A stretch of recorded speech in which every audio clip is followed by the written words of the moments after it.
Hello, I'm just kind of making this video here for this HK MR556A1. It's 16 inch, 6.5 inch actually. How it comes if you buy it from a store. They do have the A4 out now, which people might be buying, but personally I wanted this exact model, the A1, for this specific little divot. I don't know, it's just nostalgia to me.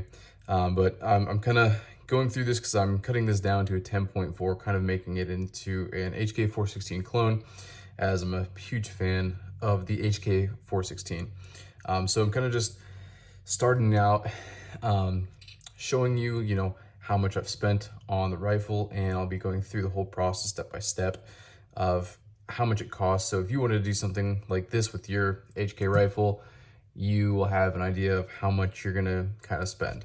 So obviously I got this rifle here. I bought it off Gun Broker for around 2,000, I think 2,300 when it was all said and done.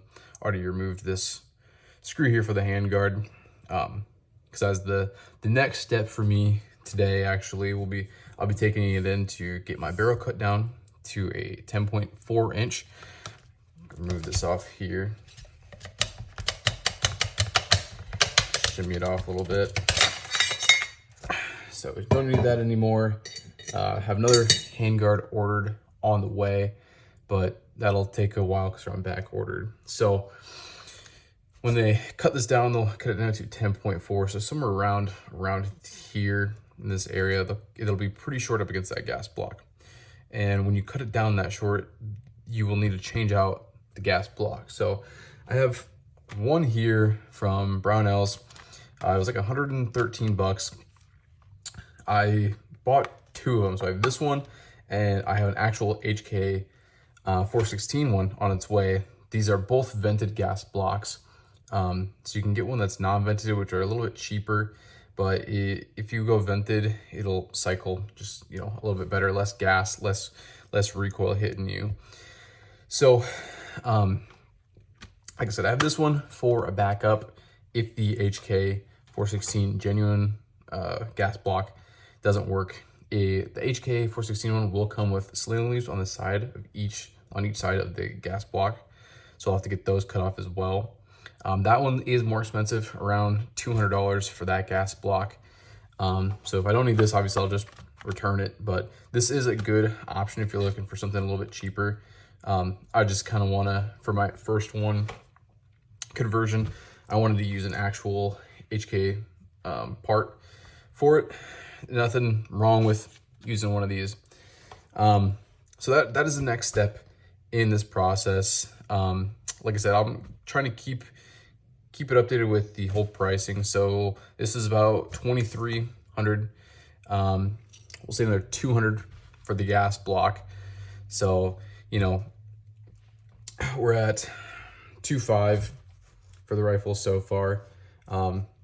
Minor accessories for the furniture, I probably won't include pricing with that because that's up to everybody's choice. If you want to change the stock grip or the trigger, something like that, kind of just going off the necessary parts for conversion. Also for the handguard, like I said, I have one ordered. It's on back order, one of the Geisley ones. They're going to be around 400, I think it was, just a little bit under. So keep that in mind. But once I get the barrel cut and final pricing of that, I'm assuming it's going to be around 500 to 600 for them to change out the parts here. But I'll keep you updated with that as well. Moving forward in the future, just for videos, I plan on keeping you updated with this rifle specifically. I have another HK MR556 that I plan to do a 14.5 inch build.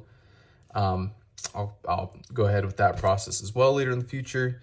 And just some other guns that I have and like to shoot and kind of go over. I'm a police officer, so the way I build my rifles are going to be based off of what I do. I tend to like a shorter barrel, some kind of weapon light system, and an optic, usually with a magnifier, but just a standard hollow or red dot works fine. Magnifiers are nice, but they're not super needed for it.